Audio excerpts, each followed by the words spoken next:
This episode of the show is brought to you by Rover. Rover is an amazing service that links dog owners with dog sitters and walkers in their area. All you do is create a profile and you can start getting bookings right away. Just go to juniormoneymakers.com/rover and sign up today. Welcome back to the Junior Moneymakers Podcast, the show that's all about helping you teach your kids to become young entrepreneurs. All right, well, it's Friday, and that means it's time to recap the last week. As we go into this, I would like to hear some of your feedback. Are you following along with the Starting Your Business series? If so, what business idea are you working on? I really want to know what you're into so that I know what kind of episodes to put out on the show so that I can tailor the show to help you. So now we're going to talk about what happened on the show this week, and we're going to be covering episodes 48 and 49. So let's get started. On Monday's episode, episode 44, I talked about setting up a vending machine business for kids. I love this business model. First, it's the real passive income idea I've talked about on the show. You can start out with a $200 investment, and I believe that within 12 months, you could be pulling in over $1,000 a month easy. It's a really great profit ratio, and it's a great hourly return. Plus, this business scales really well, and you can set yourself up an empire if you put your mind to it. I recommend this business for kids and adults alike, so if you didn't listen to the episode yet, I highly suggest you go back and give it a listen. One thing I didn't mention is a website called School Spirit Vending Machines. What they do is they help you to set up stickers and patches and other things that show school spirit inside of high schools and middle schools in your area. They clean house. This guy went from no income to a six-figure income in just 6 years with the business. Now he helps other people to do the same thing. I'll reach out to him and see if he'd be interested in being a guest on the show so you can learn more. That's ssvbusiness.com. If you're thinking of getting started and don't have a lot to invest, this is really a great idea. So go back and listen to Monday's episode. Episode 49 was the fourth episode in the Starting Your Business series. On Wednesday, I talked about something nobody really wants to think about, and that's structuring your business. I talked about two main ways you can structure your business at this stage of your journey. First, the sole proprietorship, and second, the limited liability company. At the end of the episode, I strongly recommended talking to a tax professional or certified business accountant, which I still suggest that you do. For me, one thing I didn't mention on the show is that this ends up being a math problem.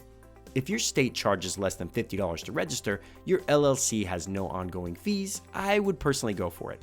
But if you live in a state like California, they have something close to an $800 annual tax for LLCs, and you have to pay that up front. That's a lot of money. So check into liability insurance. I pay something like $80 a year for $1 million in coverage on my jiu-jitsu business. I'm willing to take the risk that no one is going to sue me for over $1 million in exchange for saving $720 per year. So for me, my business makes sense to go sole proprietorship. One other cool thing is that my insurance company will defend me in any legal battles, so I don't even have to come out of pocket expenses for lawyers. The best thing you can do is figure out how risky your family thinks your business is going to be. Then, what are the odds that someone is going to sue you? Balance that against the cost between insurance and the fees associated with an LLC. Somewhere in that equation is the answer to your question. Now, all that being said, remember that the paperwork for your LLC can be done at home or on a site like llcforfree.com where they won't charge you a single penny. So there's no need to hire anyone to do the paperwork for you. You just want to talk to someone about your options before you make a decision. All right, that's everything that I covered this week on the show. Two really important episodes that I think you really need to check out. Before we close, I'm going to give you a quick word for our sponsor, and then we're going to hit the brakes. One of the number one questions I get asked is, how do I start my kid's first business? One of the easiest ways is to use a service like Rover. Rover is a website that links dog owners with dog sitters and walkers in their area. Not only does Rover have an awesome rating service that lets owners know how people treat pets, but they also provide walkers and sitters with free liability insurance that covers everyone in case of any accidents. Dog walkers and sitters make way more money than you would think, but you don't have to take my word for it. Go to juniormoneymakers.com/Rover and check it out for yourself. As a bonus, if you use my affiliate link and send me the link to your profile, I'll check it out and give you any feedback that can help you attract more customers. Just go to juniormoneymakers.com/Rover. All right, I think that's going to do it for this episode. Just so you know, the reason I do these recap episodes is so that you know what to download to your iPod or Android before the weekend hits. Do Android people take weekends? I'm really an Apple person, so I know that we do, but I don't know what the other side does. So email me at mark@juniormoneymakers.com. Let me know if you like the recap episode, if you're an Apple or an Android person, or whatever else questions you want to ask me. Shoot them over, mark@juniormoneymakers.com, and I'll do my best to get back to you as soon as I can. I have a little backlog of emails from being sick last week, but I'm getting to them as quickly as I can. So if I haven't got back to you yet, I'll be excited to send you an email, probably this weekend.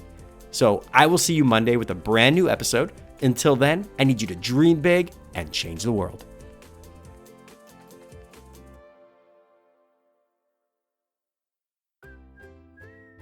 Before I did this podcast, I really thought about being a doctor. The only problem was I didn't have the patience. Boom! See you later.